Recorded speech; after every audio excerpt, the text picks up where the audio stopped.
Hello, guys. I hope you can hear me. And the sound is good. Otherwise, feel free to write to me. There should be a chat below. By the way, my name is Martin Møller, and I'm the CCO at Flextribe. We will start in a few minutes. We just give, I think, 4 minutes for the rest to join. Maybe they needed to download the software. So let's give them a couple of minutes, and I will be back in a few minutes. Thanks.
Yeah, so hello everybody. I hope you can hear me and the sound is good.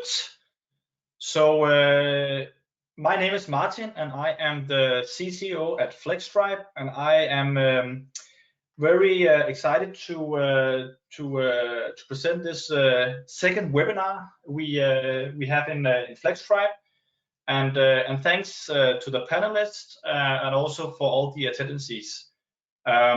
So today we will get the best practice for staying safe while working remotely. I guess a lot of us right now is working remotely, so we'll get some good advice and tips from the panelists, which is Jan and Michael. They will introduce themselves in a while. So just a short note on the practical stuff. Please feel free to ask questions. There should be a place where you can ask a question, and then we will take it at the end of the session. You also have the opportunity to chat with me if you need anything, if something is wrong or whatnot, then please feel free just to reach out. Yeah. Otherwise, I will just give the word to Michael and Jan, and thank you very much, guys, for giving the best practical information while working remotely, and stay safe doing that. Thank you. So Jan, please take it from here. Hi Martin, thank you, and hi everyone.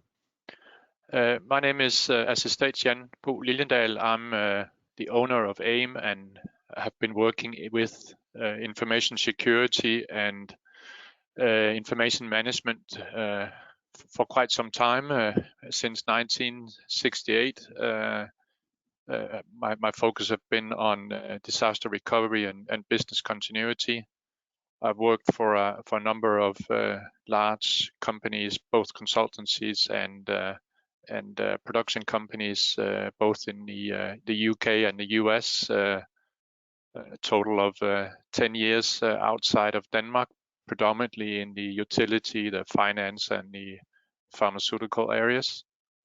Moved back to Denmark in 2009 and have been working as a management consulting, predominantly focusing on business continuity and information security since then. And most of what we're talking about today, Martin called it best practice.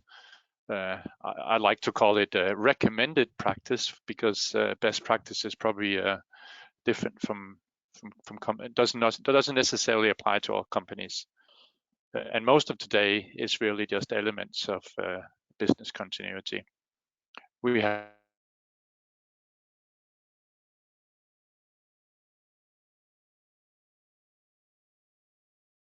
into two parts.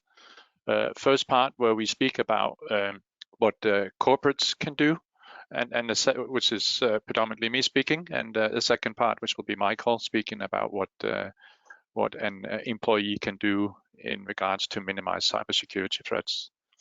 And just to give you some stats on what's happened since we all started working from home. So over the last month, there's been some statistics now coming out. Phishing attempts have soared by 600%. Internet usage has gone up by 17%. Cyber attacks have increased by 37%.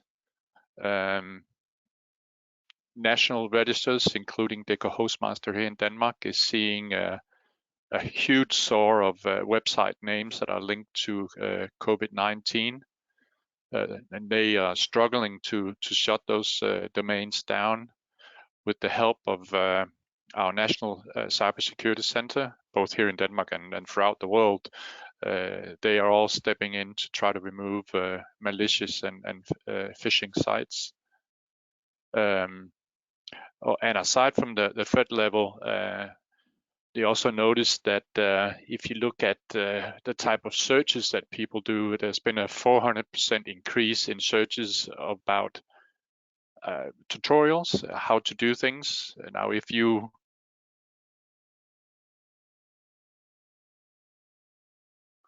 want to lure people into doing bad things, a tutorial is a good way. Searches for politics has grown by 320%. TV viewings grown by 210%. And for the people who likes gardening, searches has soared by 200%. Interesting. So to get back on topics, my best recommendations to a corporate is to use VPNs, virtual private networks. Michael will talk a little bit more about virtual private networks, but that's got to be the key takeaway from this session, is that corporates should only allow access through VPNs. And when we talk about VPNs, what we've seen is that you have to have a VPN solution that scales. So you need to have enough licenses, and you need to have a VPN that can sustain a large number of simultaneous connections. Especially video is setting great demands on the solution, and we see a lot of companies struggling now with bandwidth. All the corporate business applications, they must be accessible only via encrypted communication channels. And if you struggle with access, if you haven't got enough licenses, and if you haven't got a connection that can sustain a large number of simultaneous connections, you need to have a strategy for how you would prioritize access. Secondly, the way that you should operate your network, it has to be a zero trust principle. Basically, you have to assume that everything is hostile, and that's what you need to communicate to your employees as well. External and internal threats exist on the network at all times. Network locality is not sufficient for deciding trust in a network, i.e., just because access is from Denmark, for argument's sake, doesn't necessarily mean it's not hostile. Every device, every user, and every network flow should be authenticated and should be authorized by IEIT. Policies, they must be dynamic and they must be calculated from as many sources of data as possible, and we'll be talking about that a little bit later in the presentation. Password is as vital as always. Access to application portals should be safeguarded by using a multi-factor authentication mechanism, i.e. You get an SMS with a code that you have to combine with your password, or it could be authentication mechanisms. There are a lot of authenticators available. I think the most well-known is probably the likes of Microsoft and Google's authentication mechanisms, which have an app for your Android or iPhone. Prevent the direct internet exposure of remote systems. So a lot of companies have put RDP out on the internet. If you expose that directly on the internet, you are likely to be hacked. Emphasize physical security at home. Just because your employees are at home doesn't mean that physical security should be ignored. You know, laptops can be stolen from home as well. There may be less security at home compared to the security that is at the corporate facilities. You still need to lock your laptops away when you're done working. If you have kids working next to you, it's certainly something I experience from my own. You know, they like to see what you're doing. You know, it's maybe tempting to let the kids play a game on the PC that you're also using for work. Kids' games are notorious for malicious software. So, and also make sure that you map all employees, all vendors, and all consultants that can access your infrastructure with their relationship to the organization, and include the type of data that they can access and process. The more you can minimize access, the better. Also think about the communication methods. If you, as a corporate, provide assets to the employees, i.e. a laptop and a phone, it's fairly easy to secure that. So if the employee himself or herself provides the IT equipment, BYOD, bring your own device, it's a lot more difficult. The more you can minimize the communication methods, i.e. applications and devices, the easier it is to secure your network. It is tempting if you have limited ways of communicating, or if you're struggling with VPN's capacity, to start communicating via other means, i.e. you know, an employee sends a message to another employee via Messenger or via SMSs or via private emails, etc., etc. And all of a sudden you've exposed maybe sensitive corporate information through very insecure communication channels. Make sure that you update and issue security guides to your employees on a regular basis. Throughout this time, there's probably a lot of questions from the employees that are working from home. Make sure you guide them, make sure you train them on how to handle ransomware, what to look out for, what not to click on. You may already have a policy or a guideline to employees. Make sure you put great emphasis on this during these times. As I said, politics searches, TV searches, gardening searches, etc. Hackers see those statistics as well, so they will start creating phishing links, through these via these searches, try to tempt your employees to click on these, and thereby exposing your sensitive information. SMSs are predominantly, are seen more and more as a mechanism to get access to corporate data. Phones, smart devices tend to be easier to breach than maybe a laptop or a MacBook, and therefore we see hackers, cyber criminals, using these methods more and more. And make sure that your employees know that they should not forward any corporate information by any means that are not sanctioned by the company itself. And then, as a last point from a corporate, make sure that you collect feedback throughout this. Make sure you collect best practice both during and after the COVID-19 shutdown. And that message, I think, is probably the key thing. There's so much to learn from this. None of us have been in this situation before, so during this these times, it is very, very important that you collect feedback.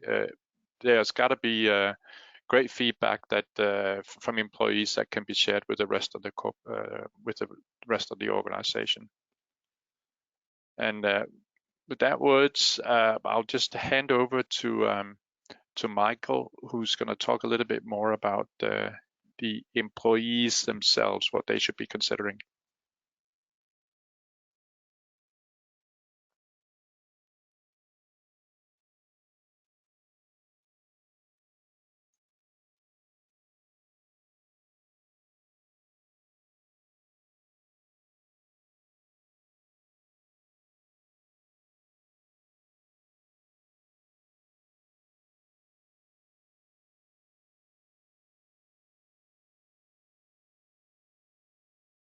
Hi, Michael.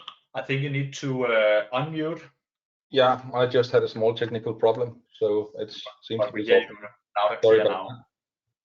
Can you see my screen now? All good. All good, thanks. Okay, sorry for the interruption. My name is Michael Christensen, and I'll talk a bit about the site at home, not the company site. About myself, in brief, I have worked as an IT professional since '85, and with IT security since 2005. I have been an external consultant or freelance consultant since 11. I'm educated to degree level within computer information security and got 3 handfuls of relevant certifications. I have my contracts within telecom, financials, and energy. And well, yeah, that's about it. So let's get on with it. As Jan said, VPN, virtual private networks, that's essential for keeping the security appearances up. And I've divided it into a a company laptop and a private laptop for company work, because I know that some people got stuck at home, or they didn't have a company laptop issued, and they tried the best they can in that situation to get things done. So if we at first concentrate on the company laptop, VPN is essential. It needs to be issued by the company. it needs to be provided updates to stay secure. And that means it needs to be administered from the central IT department. And if you don't update, you know what happens. You get hacked at some point, or you get some vulnerabilities that might bite you in the leg.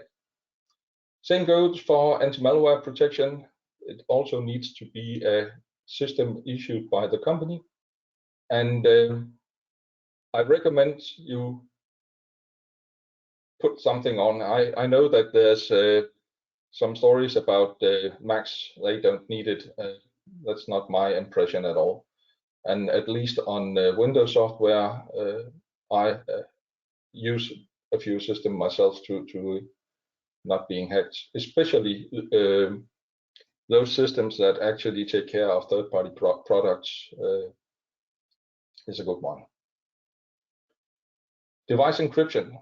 I read the statistics a while ago that I know it's a big city, the London Tubes, they will every quarter collect about 125,000 units. That means telephones, that means laptops or other tablets, whatever it is. And that's actually an alarming number. And if your device is not encrypted, well, someone may collect the information stored on the device. For myself, I treat telephones and tablets as a very critical system because people tend to have their mail and a lot of information in their schedules on them, a lot of attached files, and a hacker can get, that's happy times finding such a system. By the way, the German military lost or sold a computer off for scrap with the missile data on it, so it's just not the private citizens letting information out of the back door. Monitoring of the system, that goes especially for updates, and if you don't monitor your system, if you don't see anything uninspected, then you might have some problems later because you may have some systems falling behind in patching and you really don't know. If we turn the attention to the private laptop, things get a bit more blurry because you got what you got on the laptop.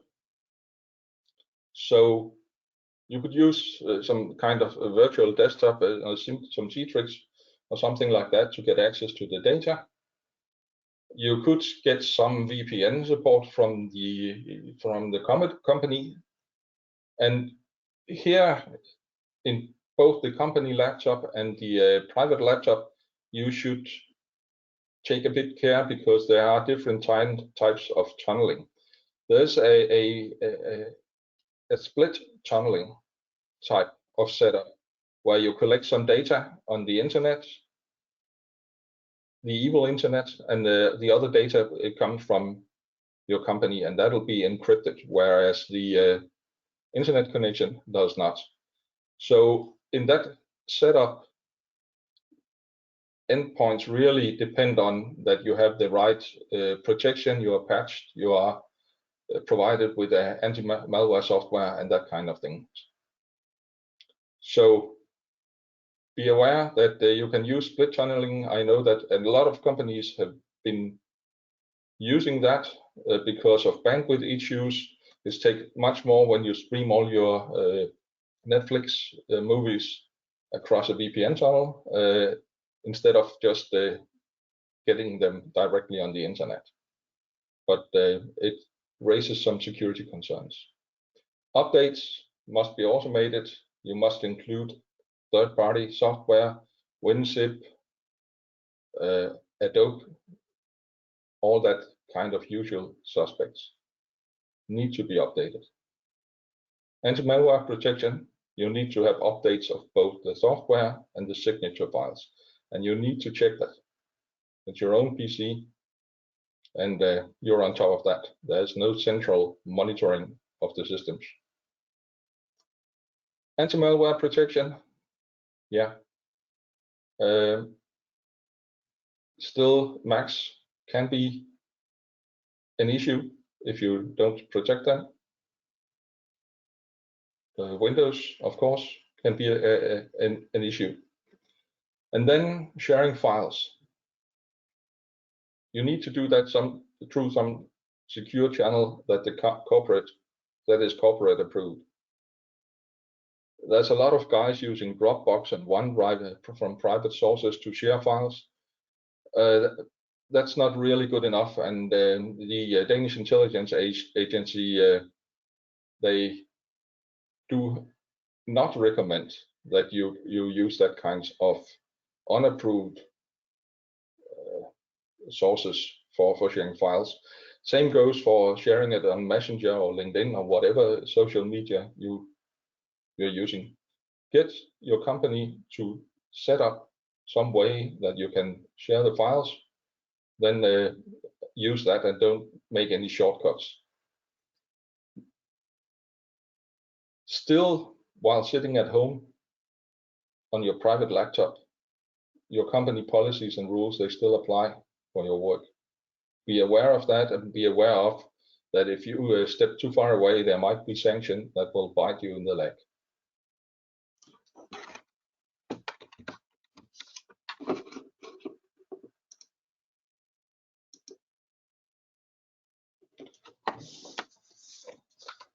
When you use your workstation, you need to have a secure passwords. That's security 101. You need to lock the screen without info on it. That means that you don't have pop-ups with juicy stuff coming up. Oh, I got the new salary file or whatever it is. I would recommend that there is some kind of device management, so you can wipe a device if you lose it in the bus or in the train or at McDonald's, wherever you have been collecting your food these days. And beware of Wi-Fi. Hackers can actually make some evil twins that are set up so they just look like your normal Wi-Fi network, and they are not. You can't see it, so be aware that you don't use Wi-Fi on locations in airports, in McDonald's, wherever you are. And same goes for Bluetooth. Bluetooth have some vulnerabilities that can be misused. And I wouldn't recommend you use P2P, as a point-to-point file sharing at all, because that's not normally encrypted enough. Anyway, you need to install application from the official repositories. Don't go out finding something on Google and say, oh, that looks nifty. That's just something I need, because you don't know who's behind it. And at the end, if you're using telephones, you need to encrypt your SMS. SMS is sent, they are sent in clear text, unless you use an application designed for the purpose of protecting them, like Signal or WhatsApp.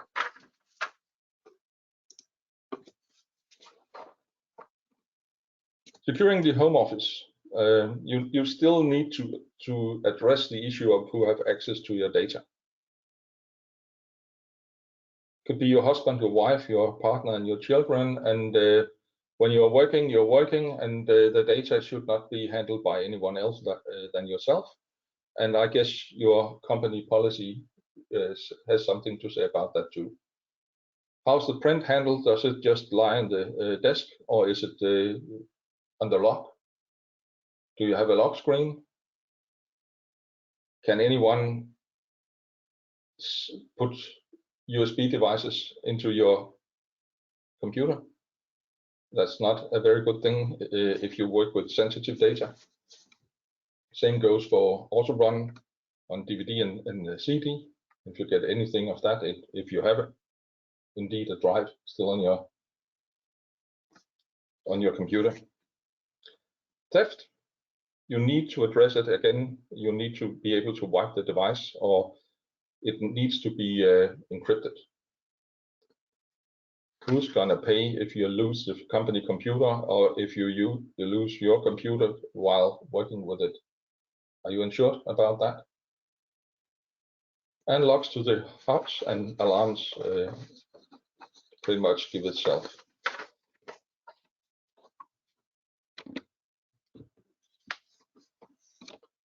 Phishing is not a new threat. It's still effective. We see a lot of things coming in through phishing. Jan mentioned that Barracuda had seen an increase of 600%. Danish intelligence say 500%, but still it's a very unpleasant amount. And even though I have some good filters, I've seen quite a lot of things coming through, well designed and quite dangerous. There are some trademarks. If it's too good to be true, yeah, it probably is. So if you are going to collect your money in Nigeria just by clicking here, it's just not anything you should click on. Another trademark is if it's urgent, or if it's something unpleasant that's going to happen to you. You can get your Visa card closed, or your subscription to RedTube cancelled, or something like that. That's very unpleasant. And if you see that kind of urgency, you need to reply within 8 hours. The alarm bell should go off. Normally, you are not being treated like that. It's probably a prank of the more evil kind. If they contain spelling or grammatical errors, don't count of that. The phishers are being better educated or using local resources. Unusual language and unusual topics from a known sender. That's one of the things you can actually spot a phishing mail on. Just to say an example, there was a company in Europe being phished. They sent 16 mails to the upper echelons of the company. One person opened the files that said personnel, salary, and the year, and he got curious and opened the file, and it just worked like a can opener on their security. They lost several $1 million. The objectives of the hackers is to lure your information. That could be credit card or other kind of information, maybe something they can use to attack your company at a later point, like passwords and so on. I have taught classes in phishing, and it's very interesting to see that 15% they actually fail a test after the class 14 days after, because I used their support system and send a mail that looks not very suspicious into their mailbox, and when they clicked on it, they just needed to reaffirm their login, and then they were stuck. That was of course fake, but my site was set up like that. Also, they might like to install malware on your computer if you open a file enclosed in the mail, or you can be linked to a drive-by site which will actually test your computer, and if there are any vulnerabilities, they will be exploited. You don't necessarily see anything. It just passes by, and then they own your computer. Do's: if you are in doubt, you need to Google your link or take it in the dictionary, whatever, where you have it. Don't ever click on the links in the mail. If you need to call back to verify, you don't use the number in the mail. Use your phone book, use Cox, whatever fits you. If you are in doubt, verify. It's essential. Don't use the same channel, that means the internet or a mail, to get back to the hacker. He will probably tell you there's nothing wrong. Don'ts: Do not open files or click on links. Do not reply in mail. Do not call any number in the mail, and don't rely on mouse over to see if it's a legitimate link. Don't rely on it's an HTTPS encrypted site. And for God's sake, don't click on unsubscribe. There's a good case where a CFO got a mail from a porn site, and their company policies disallow looking at nature movies like that. So he was very embarrassed and would get out of that as soon as possible. So he clicked unsubscribe, and well, that wasn't the end of the story. Let's say that.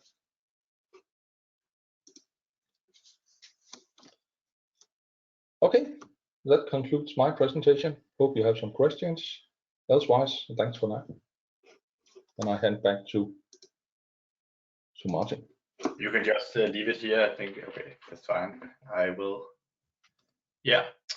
So thank you very much for the brief introduction the brief introduction for the best practical stuff, basically. So we got a few questions, and feel everybody just feel free to ask if you also have a question now. That is more than welcome. So I guess we are a lot of self-employed also on the webinar today, and you said something. You guys will discuss a little bit about when you're using a phone, do not do this and that. Is there any way you can protect yourself? I guess a lot of people have iPhones today. So is there any tool you can use if you are self-employed and not a part of a big company where you have VPN or encrypted phones or whatnot? But is there any good advice you can give?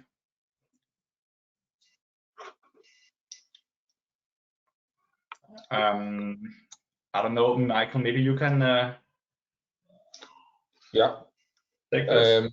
Many companies actually have mobile device management that can, where your private mobile phone can be enrolled into them, and that means they have a compartment, so they keep your data or their data in a compartment. So when you exit the organization or the telephone is lost, their data will be wiped, but not your data.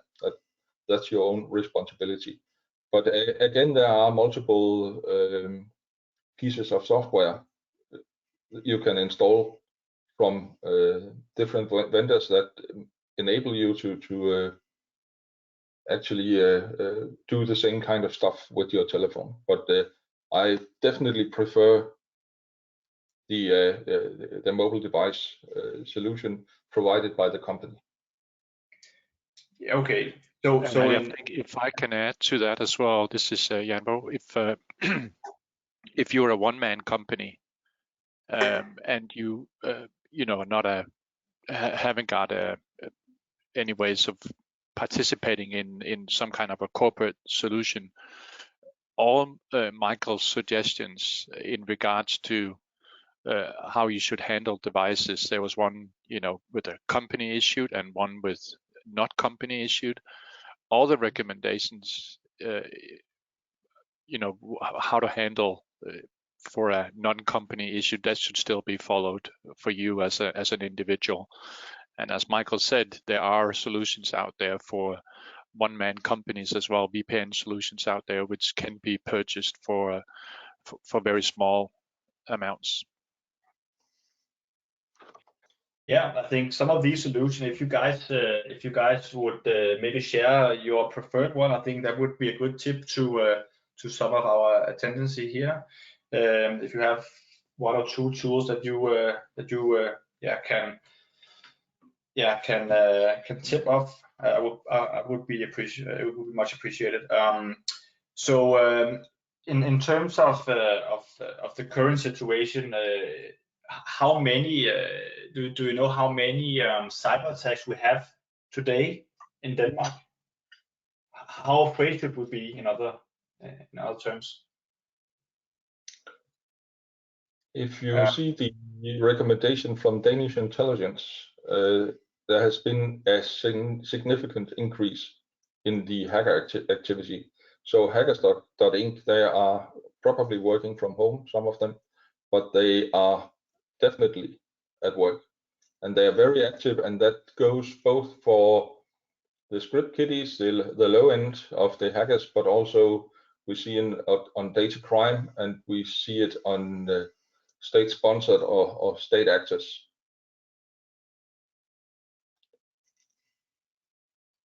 And as I mentioned, there's, the statistics says there's been an increase since we started working at home at 37%. If you ask what was the baseline before that, I don't think anyone is interested in actually. So those who knows, they won't tell us. So if you talk to the intelligence agency, for argument's sake, they have no interest in sharing exactly how many attacks there is, except for it's increasing, and it's increasing dramatically throughout this time. So if you ask yourself, should I be concerned? Hell yes, you should. One of the things that I can mention is that right now, many of the IT departments are dislocated. They're not sitting at their normal chair. They are sitting not beside each other. They can't talk to each other just over the table and a cup of coffee. And this represents in itself a risk, because if you don't keep up your defenses, if you don't communicate, you are more vulnerable. So the whole corona situation is a risk in itself. Yeah, makes sense. Is there any specific industries of what you know of that is more likely to be hit or are hit during this situation we are in right now?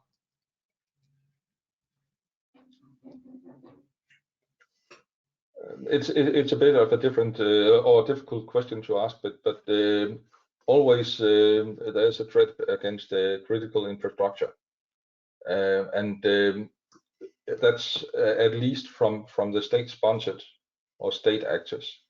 But a lot of, as you see, a lot of phishing is going on, so that probably points on data crime doing a lot of work for the moment.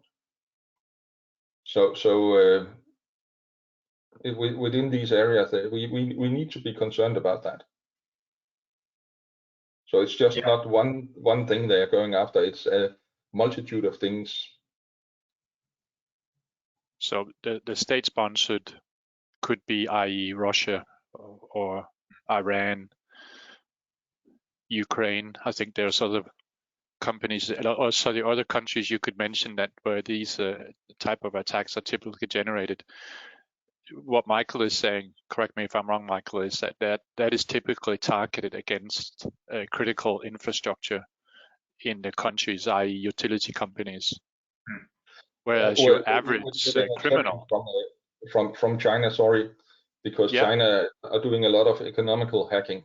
You can actually read a lot about that in the 4-year plan. That's true, yes. But the average criminal, the hacker that just goes, that only seeks monetary benefits, i.e. through ransomware or paid by bitcoins, etc., is everyone, whoever opens a phishing email. Obviously, the less security you have in your company, the less you've done in regards to business continuity, the more likely you are to be hit. Yeah, so it's a broader aspect of it. Basically, everybody is on the target list. Indeed. Okay, and then I got one more. So, do you have a view on how many companies actually had considered the cybersecurity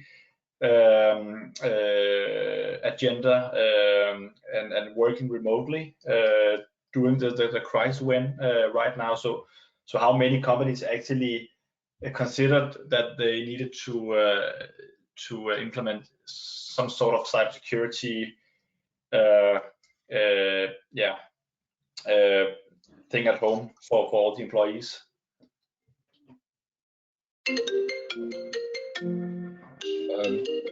Sorry. I was working with a company 6 weeks back, and they actually started to look at who is essential for operations 6 weeks ago, and half of them were sent home and to work remotely.